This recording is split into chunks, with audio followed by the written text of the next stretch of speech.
Hello everyone. आज की इस वीडियो में हम देखने वाले हैं कि किसी भी एग्ज़ाम के सिलेबस को फास्टली एंड प्लान वे से किस तरीके से कंप्लीट किया जा सकता है।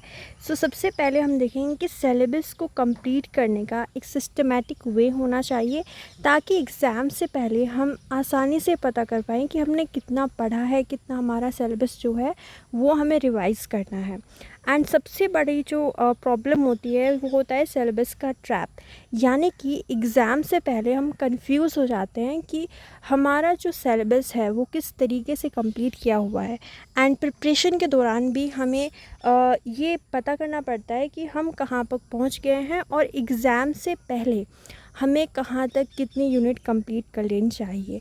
एंड इसके लिए आज हम आपको एक प्रैक्टिकल सॉल्यूशन देने वाले हैं and that is syllabus tracker. Yes, syllabus tracker से आपको पता चल जाएगा कि आपकी प्रोग्रेस कितनी हुई है। सबसे पहले यहाँ पे हम देखते हैं कि जब आपका एग्ज़ाम होता है, एग्ज़ाम को मान लीजिए आपके कुछ ही टाइम बचा हुआ है, तो उस टाइम पे आपको देखना होता है कि आपका जो सिलेबस है उसमें कोई यूनिट छूट तो नहीं रही है, क्योंकि जब आप एग्ज़ाम देने बैठोगे तब आपको लगेगा कि वहाँ पे जो आपका कुछ टॉपिक्स हैं वो रह रहे हैं। तो इसका जो सॉल्यूशन है वो है हमारे पास syllabus tracker. Okay, syllabus tracker की सबसे पहले स्पेशलिटी क्या है, ये आपको प्लान करने में मदद करता है, यानी कि आपके प्लान को ऑर्गेनाइज करने में मदद करता है। एंड ये आपको कंसिस्टेंट भी रखेगा, क्योंकि आपको पता होगा कि आपने कहाँ से क्या और कैसे कंप्लीट किया है। एंड आपके एग्ज़ाम से पहले ही आपका जो सिलेबस है वो कंप्लीट भी हो जाएगा। ओके, इसमें आपके chapters, lectures, notes, PYQ and revision जो है उन सभी का स्टेटस रहेगा। विदाउट वेस्टिंग टाइम चलिए अब देख लेते हैं सिलेबस ट्रैकर को। तो ये है सिलेबस ट्रैकर। यहाँ पे आपके पास कुछ रोज़ हैं एंड कुछ कॉलम्स हैं, तो इस तरीके से ये ऑर्गेनाइज है। यहाँ पे आपके पास lectures, notes, PYQ, question practice, short notes, revision, इस तरीके से हमने इस रो में बनाया हुआ है। ठीक है, एंड जो रो है आप इसको एक्सपेंड भी कर सकते हो, आप यहाँ पे अलग अलग चीज़ें और भी ऐड कर सकते हो। यहाँ पे जो हमारे पास कॉलम है, इस कॉलम में हमने रखे हुए हैं चैप्टर्स।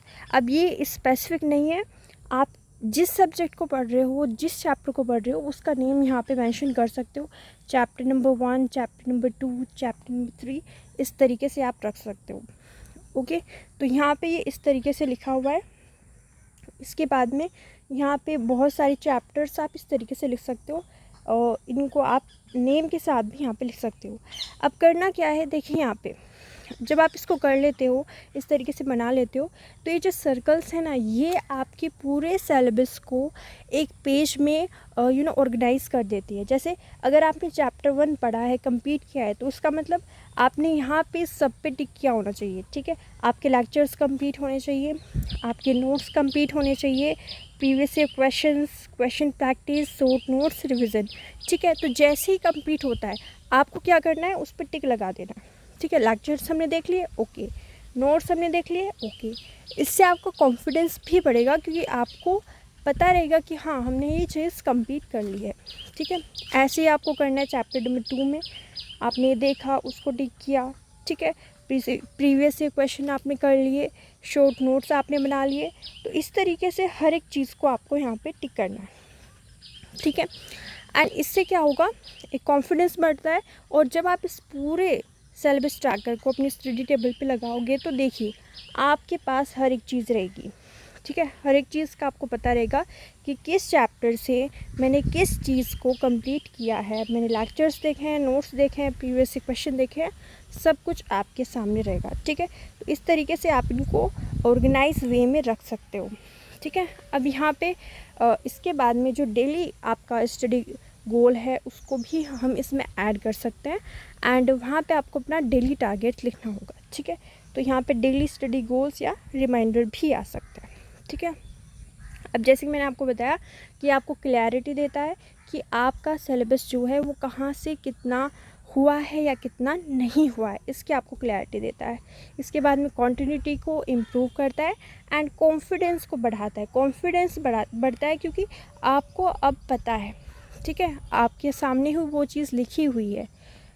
ओके, अब एग्ज़ाम अगर नज़दीक हो तो उस टाइम पे आपको किस तरीके से करना चाहिए, एक्टिव लिसनिंग मतलब सिलेबस आपके पास है अब, तो जब भी आप किसी भी लेक्चर्स को देखो तो उसके साथ साथ आपको पार्टिसिपेट करना पड़ेगा, that is called active listening.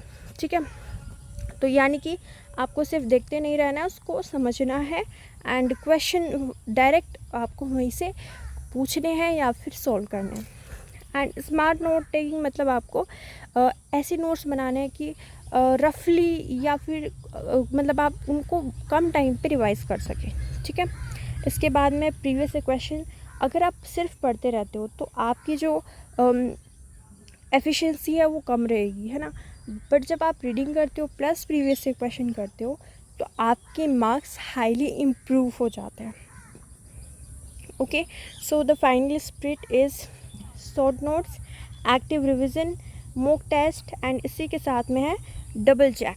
यानी कि जब आप सिलेबस ट्रैकर पे टिक कर रहे होंगे तब आपको हर एक चीज़ को देखना है कि मैंने कंप्लीट की है या नहीं की है, और इसी के साथ में आपका पूरा सिलेबस सिस्टमेटिक वे से कंप्लीट हो जाएगा।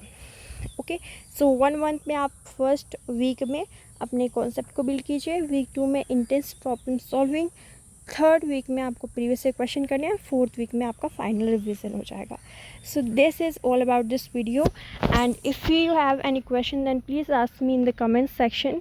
ओके, सो अगर आपको वीडियो पसंद आई है एंड ये जो मैंने आपको एक प्रैक्टिकल टूल दिया है, अगर आपको ये पसंद आया है, सिलेबस ट्रैकर को यूज़ कीजिए एंड देखिए कि सच में ये प्रोग्रेस के लिए काफ़ी ज़्यादा इम्पोर्टेंट है। सो अगर आपको वीडियो अच्छी लगी है तो प्लीज़ लाइक, चैनल को सब्सक्राइब कीजिए। Thank you so much for watching.